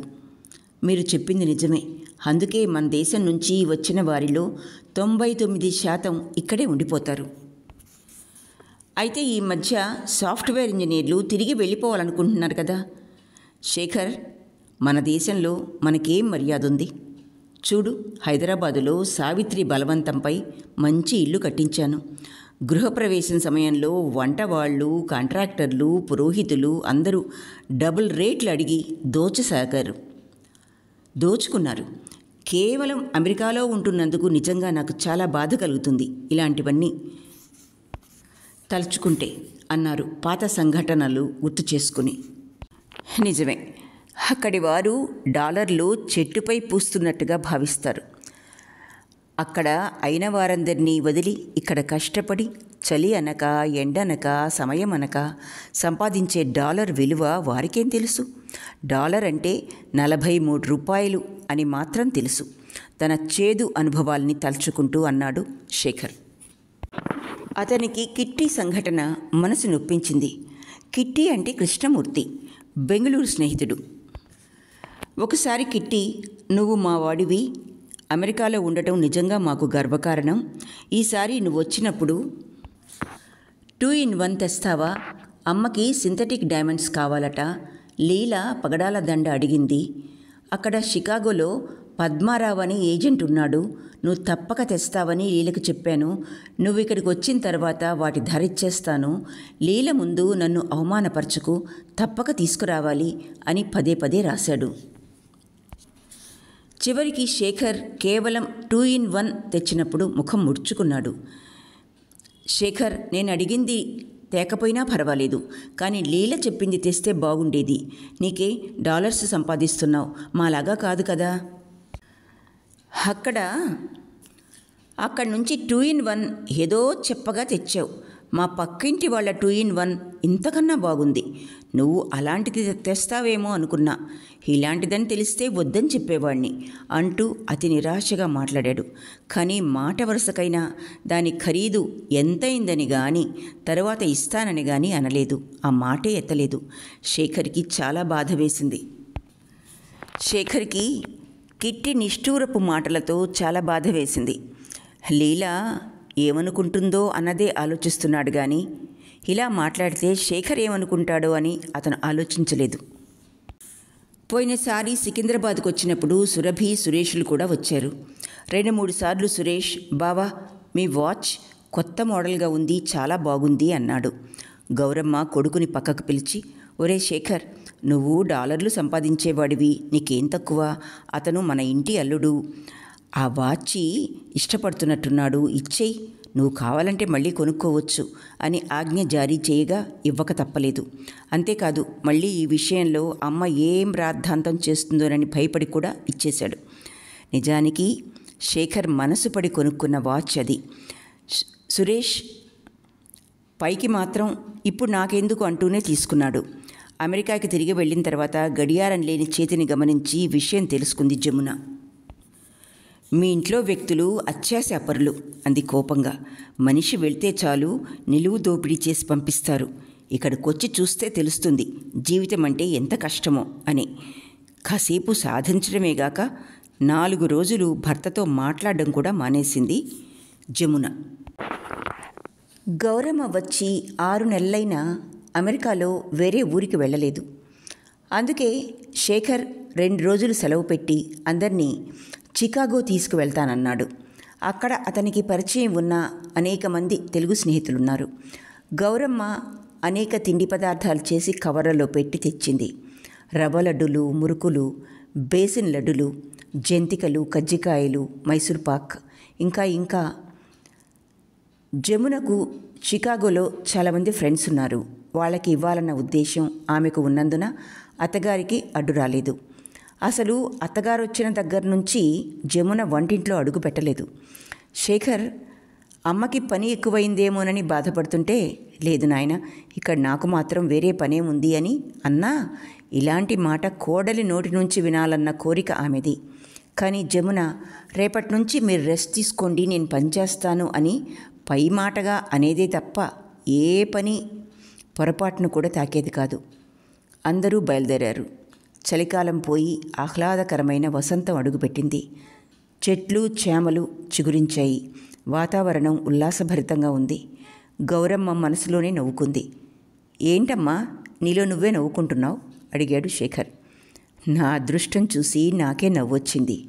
నువ్వు అమెరికాకు వచ్చావు, నన్ను పిలిపించుకున్నావు, కారులో తిప్పుతున్నావు, ఇంతకన్నా నాకేం కావాలి? ఇందులో విశేషమేముందమ్మా, ఇక్కడ కూలీ వాళ్ళకు కూడా కారు ఉంటుంది. మన వైపు సైకిల్లా, ఇక్కడ కారు, అంతే. మాకు వింతే కదా. కారు చికాగో చేరింది. అక్కడ నలుపు మిశ్రిత తెలుపు మనుషులు. వీళ్ల కోలాహలం మొదటిసారిగా చూసింది గౌరమ్మ. రాజీవ్, పద్మ దంపతులు శేఖర్కి మంచి స్నేహితులు. పద్మ తెనాలి అమ్మాయి.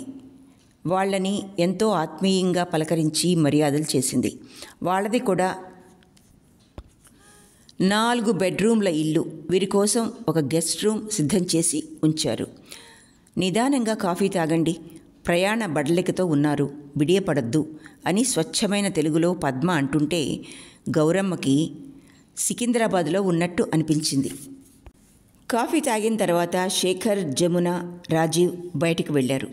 ఇంట్లో గౌరమ్మ, పద్మ, మానసి మిగిలారు. పద్మకు సాయం చేయాలనుకున్నది వంటలో. పద్మ, కూరగాయలు తరగనా? నిన్ననే తరిగి ఫ్రిడ్జ్లో ఉంచా. గౌరమ్మకు ఏ పని లేకపోయింది. మితభాషి అయిన ఆమెకు ఈరోజు ఎందుకో బాగా మాట్లాడాలని ఉంది. పద్మ, మన సామాను, సగ్గుబియ్యం, బన్నీరవ్వ, బన్సీరవ్వ, కొబ్బరి, అటుకులు అన్నీ దొరుకుతాయా? చికాగోలో ఇండియన్స్ ఎక్కువ మంది ఉన్నారు. మా కోసం ఇండియన్ స్టోర్స్ ఉన్నాయి. ఆంధ్రాలో పచారీ కొట్లో దొరికే సామానంతా ఇక్కడ దొరుకుతుంది. మసాలా, చట్నీ, పొడులు, అప్పడాలు, వడియాలు, తెలుగు ఇతర భారతీయ భాషల సినిమా క్యాసెట్లు, ఊరగాయలు, ఒకటేమిటి అన్నీ. నిజమా? ఆశ్చర్యంతో నోరు వెళ్ళబెట్టింది గౌరమ్మ. 10 సంవత్సరాల్లో వేల మంది భారతీయులు ఇక్కడికి వచ్చేశారు. ఇది వరకులా ఇండియా నుంచి ఏమీ తెచ్చుకొని అవసరం లేదు. నేను మాత్రం ఇండియా నుంచి మా వాళ్ళెవరైనా వస్తున్నా ఏ సామాను తెప్పించుకోను. అదొక మూత దండగా. అలాగే మా వాళ్ళు కూడా ఇక్కడి నుంచి ఏం తేవద్దు, అన్నీ ఇండియాలో దొరుకుతాయి అంటారు. ఈ విషయం గౌరమ్మకి అసలు తెలియదు. ఫారెన్ వస్తువులంటే ఎంతో నాణ్యమైనవి, మనమంతా నాసిరకం సరుకు అన్న భావన ఆమెది. అందుకే అది కావాలి, ఇది కావాలి అని జమునకు లెటర్ రాస్తుండేవారు. అలాగే ఇక్కడ దొరకదేమోనని పొడులు, మసాలాలు, ఊరగాయలు, అప్పడాలు, వడియాలు అన్నీ చేసి పంపుతుండటం. వచ్చేటప్పుడు తను తేవటం చేసింది.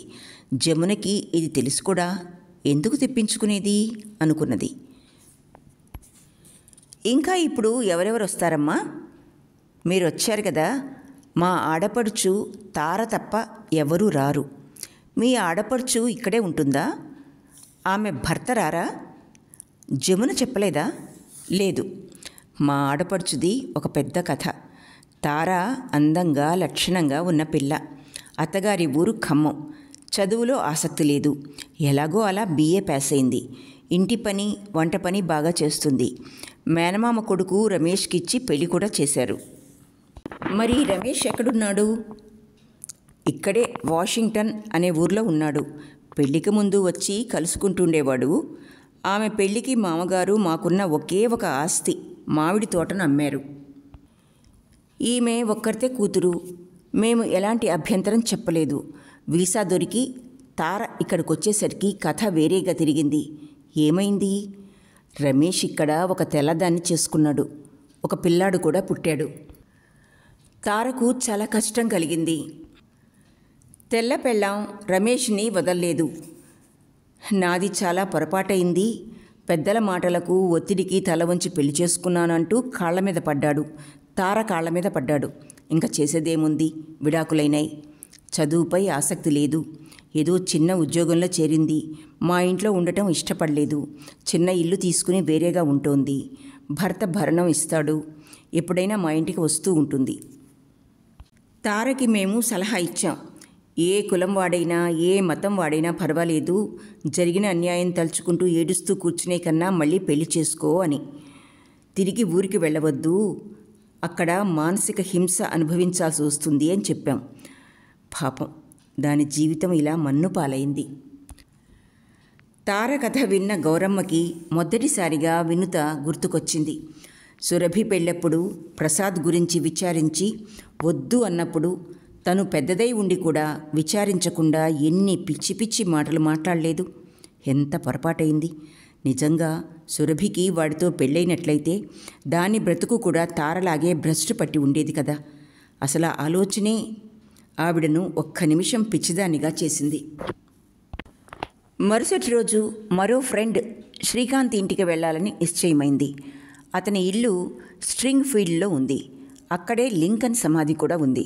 అమ్మ, మిగిలిన వస్తువులు శ్రీకాంత్కి అట్టిపెట్టు, వాడికి చిరుతిళ్ళంటే చాలా ఇష్టం అన్నాడు శేఖర్.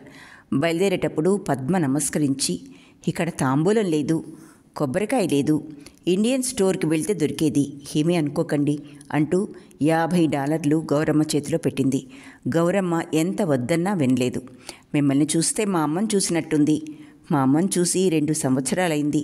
ఆమెకు ఒంట్లో బాగుండలేదని ఎవరి ద్వారానూ తెలిసింది. ఫోన్ చేస్తే గాభరా పడతారని అబద్ధం చెప్తారు. మిమ్మల్ని మా అమ్మగా భావించారు. మీరు తీసుకోకపోతే బాధపడతానంది మనసులో వేదన వ్యక్తపరుస్తూ.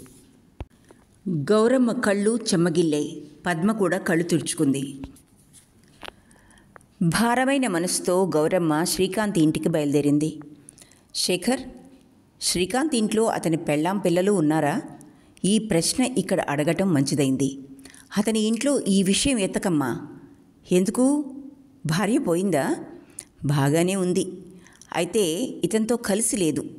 ఇదేమిట్రా, ఇదో కొత్త కథలాగుందే. శ్రీకాంత్కి నాకన్నా ముందే పెళ్ళయింది. మద్రాసులో శ్రీమంతుల అమ్మాయి, పేరు రూప. ఆమె డాక్టర్. సెలవులకని వచ్చి పిల్లని చూడటం, 4 రోజుల్లో పెళ్ళైపోవటం అయింది నాలాగే. అంతలో జమున అలుగుతూ, నన్ను రూపాతో పోల్చకండి అంది. తర్వాత ఏమైంది? రూపా ఇక్కడికి వచ్చింది. ఇక్కడ డాక్టర్ పరీక్షలేవో పాస్ అయింది. వెంటనే మంచి ఉద్యోగం కూడా దొరికింది. బాగా సంపాదించింది. మన వైపు ఇంతే కదా? కాదిక్కడ.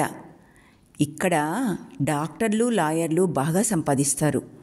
రూపలో అహంకారం పెరిగింది. భార్యాభర్తలిద్దరి మధ్య మాట పెరిగింది. మీకొచ్చే బోడి జీతం ఎంత? నేను పని వాళ్ళకిస్తున్నంత లేదు అని హీనంగా మాట్లాడింది. వాడికి విసుగొచ్చింది. విడాకులు తీసుకున్నారు. ఇది సాధ్యమా? ఎందుకు కాదు? ఇప్పుడు సాధ్యమైంది కదా. రూప తెల్లజాతి వైద్యుణ్ణి పెళ్లి చేసుకుని ఈ దేశంలోనే ఉంది. ఉన్న ఒక కూతుర్ని మద్రాసులో అమ్మ నాన్నల దగ్గర ఉంచింది. తల్లిదండ్రులు ఎంత చెప్పినా వినలేదు. శ్రీకాంత్ ఇప్పుడేం చేస్తున్నాడు? డైవర్స్ అయిన తర్వాత అదో మాదిరిగా తయారయ్యాడు. ఇప్పుడు సొంత కంపెనీ స్థాపించాడు. బిజినెస్ బాగా జరుగుతోంది.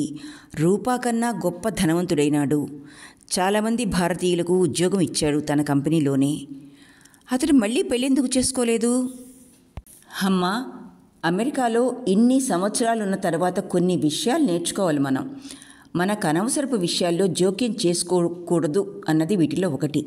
శ్రీకాంత్ నాకు స్నేహితుడు అవ్వచ్చు, అయినా వాడి వ్యక్తిగత జీవితంలోకి చూడను. వాడంతట వాడు చెప్తే వింటానంతే. ఇక్కడ వ్యక్తి స్వాతంత్రానికి ఎంతో విలువ ఉంది. పిల్లల విషయంలో తల్లిదండ్రులు కలగజేసుకోరు. ఎప్పుడైతే ఈ రేఖని దాటుతారో అప్పుడే మనస్తాపాలు ప్రారంభమవుతాయి. ఇతరుల స్వాతంత్రానికి, సొంత ఆలోచనలకి భంగం రాకుండా నడుచుకోవటం ఇక్కడి అలవాటు. అందుకే డైవర్స్ అధికం ఇక్కడ. శేఖర్ మాటలు గౌరమ్మకు అర్థమవుతున్నాయో లేదో తెలియదు. కానీ శేఖర్ తన అనుభవం మనసులో మాట చెప్తున్నట్టు చెప్పాడు. శేఖర్, తారకి శ్రీకాంత్కి ఎందుకు పెళ్లి చేయకూడదు? ఇద్దరూ ఒంటరి వాళ్లే కదా.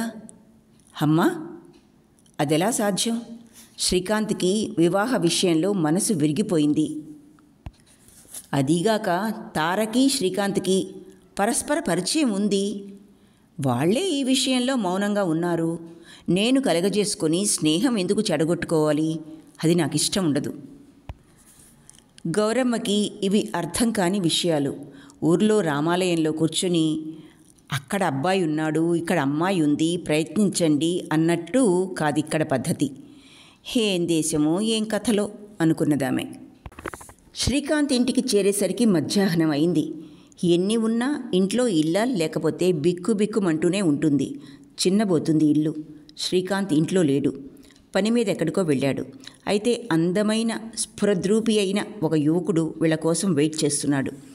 వాళ్ళు రాగానే అతను గుర్తుపట్టి, శ్రీకాంత్ సాయంత్రం వస్తాడు, రాత్రి భోజనం మీతో చేస్తారట, అంతవరకు మీరు దయచేసి మా ఇంటికి రండి అన్నాడు వినయంగా. స్వచ్ఛమైన తెలుగులో మాట్లాడాడు. అందరూ సరే అన్నారు. నన్ను నాథ్ అని అందరూ పిలుస్తారు. నేను సికింద్రాబాద్ వాసిని. ఇక్కడికొచ్చి 3.5 సంవత్సరాలైంది అన్నాడు. మీరేం చేస్తుంటారు అని అడిగాడు శేఖర్. శ్రీకాంత్ మొదట్లో తన కంపెనీలో ఉద్యోగం ఇస్తానని పిలుచుకొచ్చాడు.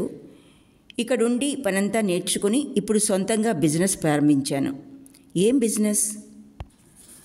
నేను ఈ చిన్న ఊర్లో ఇండియన్ స్టోర్ ప్రారంభించాను. తరువాత ఇండియన్ రెస్టారెంట్ ప్రారంభించాను. వీటిని సాయంకాలం చూసుకునేవాణ్ణి. పగలు శ్రీకాంత్ కంపెనీలో చేసేవాణ్ణి. నా వ్యాపారానికి అతడే ధన సహాయం చేసి ప్రోత్సహించాడు. అంతేకాదు, నీ వ్యాపారంపై శ్రద్ధ చూపు అన్నారు. నిజంగా సార్, నా పాలిట దేవుడంటే నమ్మండి. ఇది శ్రీకాంత్ ఉదార స్వభావపు ఒక పరిచయం.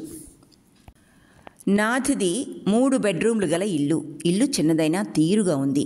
వీళ్ళొస్తారని తెలిసి రకరకాల భోజన టిఫిన్ సామాగ్రి తన స్టోర్ నుంచి తెచ్చాడు. మాలతి ఇతని భార్య. నిండు మనసుతో నవ్వుతూ అందరినీ స్వాగతించింది. మాలతి ఇంట్లోనే ముత్యాలు, పగడాలు మాలతి ఇంట్లోనే ఉండి ముత్యాలు, పగడాలు, చీరల వ్యాపారం చేస్తుంది. భర్త పనిలో కూడా సహాయపడుతుంది. చూడండి, నాకు హైదరాబాదులో పార్ట్ టైం జాబ్ ఉండేది. చాలా కష్టంలో ఉండేవాణ్ణి. కానీ ఈరోజు నేనే కొందరికి ఉద్యోగాలు ఇచ్చే స్థితిలో ఉన్నాను. కేవలం 3 సంవత్సరాలలో ఈ దేశం నా ప్రగతికి తోడ్పడింది. అందుకే ఈ దేశం అంటే నాకు ఇష్టం. కొరత లేని దేశం అంటూ ఏదీ ఉండదు. మన దేశంలో అంతా సరిగ్గా ఉందా? ఇక్కడికి రాకపోయినట్టయితే మన దేశంలో ఏదో గుమస్తా ఉద్యోగంలో సెటిల్ అయిపోయి ఉండేవాడిని. ఈ దేశానికి నేనేమి ఇచ్చాను, నా దేశం నాకేమిచ్చింది అని ఒక్క క్షణం నిలబడి ఆలోచిస్తే అసలు దీన్ని నిందించకూడదు అనిపిస్తోంది. మీలాగా ఎక్కువ చదువుకున్న వాణ్ణి కాకపోయినా తెలిసింది, అనుభవించింది చెప్పాను అన్నాడు నాథ్. రాత్రి శ్రీకాంత్ వచ్చిన తర్వాత అందరూ నాథ్ రెస్టారెంట్లో భోజనాలు చేశారు. అయితే అతడు ఎవరి దగ్గర బిల్లు తీసుకోలేదు. వెళ్ళబోతుండగా గౌరమ్మ అడిగింది, సికింద్రాబాదులో మీ ఇల్లెక్కడా అని. సఫెల్గూడ దగ్గర 37వ నెంబర్ వీధి చివరి ఇల్లు. అక్కడ నాథ్ అంటే ఎవరికి తెలియదు. నా పేరు గోపీనాథ్. మా కంపెనీలో ఈ పేరు గలవాళ్ళం 2 ఉన్నాం. అందరూ కన్ఫ్యూజ్ కాకుండా నన్ను నాథ్ అని, మరో అతన్ని గోపి అని పిలుస్తారు. ఇప్పటి మా పాత ఇంటిని పడగొట్టి ఇండియాలో శ్రీకాంత్ కాంప్లెక్స్ అనే పేరుతో ఒక కాంప్లెక్స్ కట్టిద్దాం అనుకుంటున్నాం. కారు బయలుదేరింది.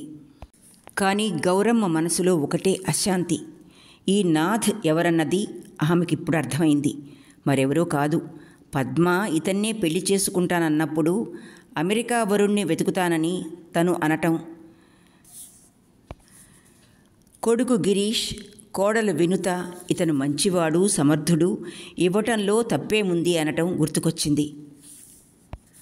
అప్పుడు తను కోపంగా, నీ కూతుర్నైతే ఇస్తావా అని గిరీష్ని నిలదీయడం కూడా గుర్తుకొచ్చింది. బహుశా ఆ రోజు గోపికిచ్చి పెళ్లి చేసినట్లయితే మాలతి స్థానంలో సురభి సుఖంగా అమెరికాలో ఉండేదేమో అనుకుంటూ నిట్టూర్చింది గౌరమ్మ.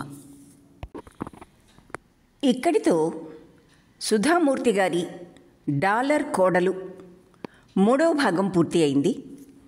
కథ మీకు నచ్చినట్లయితే లైక్ చేయండి, మీ స్నేహితులకు సన్నిహితులకు షేర్ చేయండి మరియు సబ్స్క్రైబ్ చేసుకోండి. మీ అభిప్రాయాలను, సూచనలను తప్పకుండా తెలుపండి. ఆలకించినందుకు ధన్యవాదాలు.